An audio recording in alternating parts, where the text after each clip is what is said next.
నమస్కారం అండి. ఈరోజు అశోక్ గజపతిరాజు పవన్ కళ్యాణ్ గారి గురించి ఒక మాట మాట్లాడారు. అతను ఎవరో నాకు తెలియదండి అని. అయ్యా అశోక్ గజపతి గారు, కనీసం మీ అమ్మ నాయన మీకు గుర్తుండారా? పవన్ కళ్యాణ్ అంటే తెలియకపోతే పని లే, మీ అమ్మ నాయన గుర్తుండారా? కనీసం విశ్వాసం లేని కుక్కలు మీరు,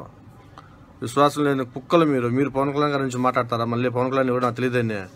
ఎండకు గాలికి నిలబడి మిమ్మల్ని గెలిపిస్తే ఈరోజు కుర్చీలో కూర్చుకుంటే, అరే కుక్కన కొంచెం నయం మీకన్నా ఒక పెట్టి సన్నం వేసి ఒక 2 రోజులు కాపలానే కాస్తుంది.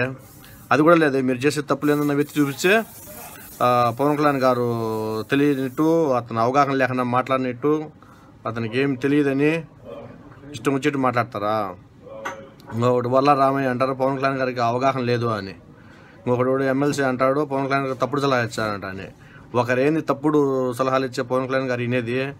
మీ అంత విశ్వాసం లేని మనిషి, మీ అంత తప్పుడు మనిషి అయితే కాదు. రాజకీయాల్లో విశ్వాసం లేని వాళ్ళు, తప్పుడు మనుషులు ఉంటారని విన్నాగానే పక్కగా నిరూపిస్తున్నారు మీరు. ఈరోజు పవన్ కళ్యాణ్ గారు గురించి మీరు మాకు చెప్పాల్సిన అవసరం లేదు, మీరు ప్రజలకు చెప్పాల్సిన అవసరం లేదు. అందరికీ తెలుసు అతను ఏందనేది. ఈరోజు అతను ఒకరు చెప్తే నిర్ణయాలు తీసుకునే వ్యక్తి కాదు. అతనికి తప్పు అనిపిస్తే తప్పు, ఒప్పు అనిపిస్తే ఒప్పు, అంతే. అంతేగాని మీరు చెప్పితే పవన్ కళ్యాణ్ గారు వినే స్థితిలోనో, లేకపోతే ఇంకెవడన్నా తప్పుడు సంకేతాలు ఇచ్చే వినే స్థితిలోనూ లేదు. టీడీపీ వాళ్ళు ఈరోజు ఎందుకు అతన్ని నిర్మించారో తిరుమలలో తెలియని విషయం ఏం కాదు. ఎందుకంటే తెలుగువాడైతే ఆడ మీరు చేసే అన్ని అవినీతి పనులన్నీ మొత్తం తెలిసిపోతాయి కాబట్టి.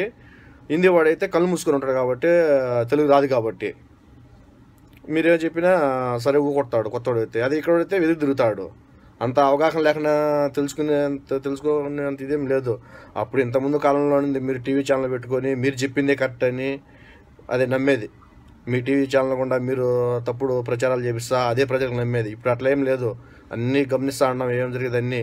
ఇంకోటి ఏంటంటే పవన్ కళ్యాణ్ అనే ముందు మీ గుండెలు మీద చేసుకొని మాట్లాడండి, అంతేగాని కుక్కల్లాగా మాట్లాడకండి. మళ్ళీ కుక్కలతో పోల్చినా తప్పే మిమ్మల్ని. ఎందుకంటే కుక్కలు విశ్వాసంగానే ఉంటాయి, ఆ విశ్వాసం కూడా లేదు.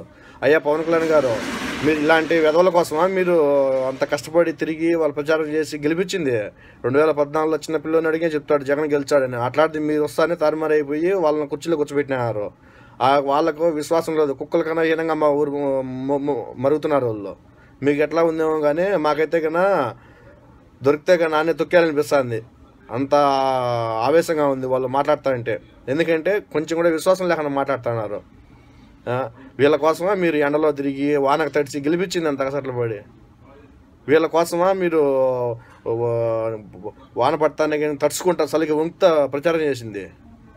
ఇంత విశ్వాసం లేని కుక్కల కోసమా? వీళ్ళు కుక్కలన్నా నయం వీళ్ళకన్నా. కుక్కలకు పోల్చినా కూడా వీళ్ళ వాల్యూ తక్కువే కుక్కలతో కన్నా. అంత ఇంకిత జ్ఞానం లేకుండా, అంత విశ్వాసం లేకుండా మాట్లాడుతున్నారు. ఇంకోసారి పవన్ కళ్యాణ్ గురించి ఎవరైనా తప్పుగా మాట్లాడినా కానీ, తప్పుడు కూతలు కూర్చున్నా కానీ, విశ్వాసం లేకుండా మాట్లాడినా కానీ, అతను ఎప్పుడైతే ప్రచారం చేసి మిమ్మల్ని గెలిపించి కుర్చీలో కూర్చోబెట్టినాడో ఆ సీట్లకు రాజీనామా చేసి అతని గురించి మాట్లాడండి. లేదంటే మీ ముఖాన అని ఉమ్మేస్తాం.